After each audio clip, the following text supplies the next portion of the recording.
کہ کزن کے ساتھ ہاتھ ملا کر سلام لینے کے بارے میں حکم شرع کیا ہے۔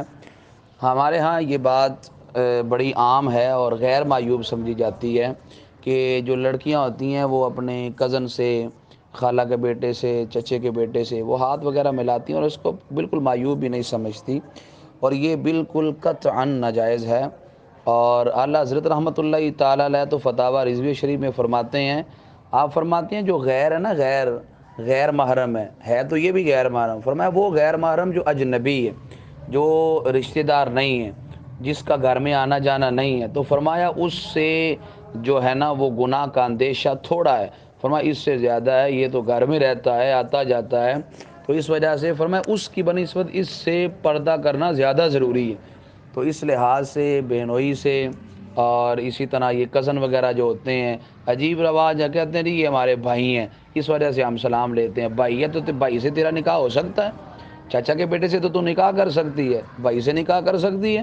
عجیب ہے، پردہ دل کا ہونا چاہیے۔ اگر پردہ دل کا ہی ہونا چاہیے تھا تو اللہ قرآن میں کیوں فرمایا کہ بیویوں جب تم باہر نکلو تو یدنین علیہن من جلابیبہن، تو اپنے کپڑے کا کچھ حصہ اپنے چہرے پہ بھی ڈال لو۔ اگر پردہ دل کا ہی ضروری تھا تو اللہ نے قرآن میں حکم کیوں دیا؟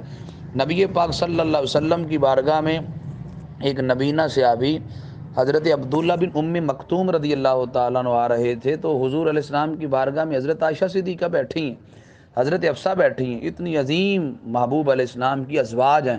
حضور علیہ السلام نے ان کو فرمایا صحابی آ رہے ہیں، پردہ کر لو۔ عرض کیا، آقا وہ تو نبینہ ہے۔ میرے رسول پاک صلی اللہ علیہ وسلم نے ارشاد فرمایا وہ تو نبینہ ہے، تم تو نبینی نہیں نا۔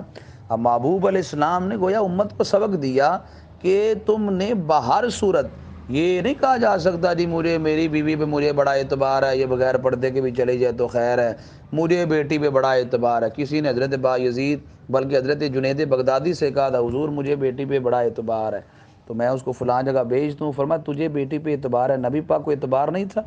محبوب دو عالم صلی اللہ علیہ وسلم کو معاذ اللہ اپنی ازواج پہ اعتبار نہیں تھا؟ حضور علیہ السلام کو یقین تھا، اس کے باوجود امت کی رہنمائی کے لیے فرمایا پردہ کرو۔ تو فرمایا تجھے جتنا بھی اعتبار ہو اس کے باوجود تو حکم دے گا پردہ کرو۔ تو اس وجہ سے معاشرے کے اندر بڑھتے ہوئے سنگینیاں، اس کی بنیادی وجہ یہ ہے کہ مرد و زن کا اختلاط ہے۔ ہماری شادیوں کے مواقع پر، خوشیوں کے موقع پر ہم کہتے ہیں جی یہ آزادی کا وقت ہے، میں کہتا ہوں وہ آزادی کا وقت نہیں، وہ بربادی کا وقت ہے۔ بڑے بڑے قبیلے اس مواقع پہ برباد ہوتے ہمیں نظر آتے ہیں۔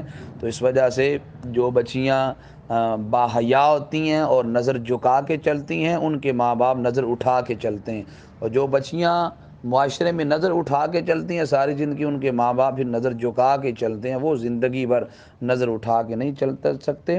اس وجہ سے حیا دل کی ہوتی ہے، لیکن جو شریعت کے ضابطے ہیں ان کو پس پش نہیں ڈالا جائے گا۔ شریعت کا ضابطہ یہ ہے عورت اپنے غیر محرم سے ہاتھ نہیں ملا سکتی، چاہے وہ چچے کا بیٹا ہو، وہ خالہ کا بیٹا ہو، کوئی بھی جس سے نکاح ہو سب اصول یاد کر لیں، جس سے نکاح ہو سکتا ہے وہ غیر محرم، زبانی کلامی آپ سلام کر لیں، ہاتھ اس سے نہ ملائیں، ہاتھ ملانا گناہ ہے۔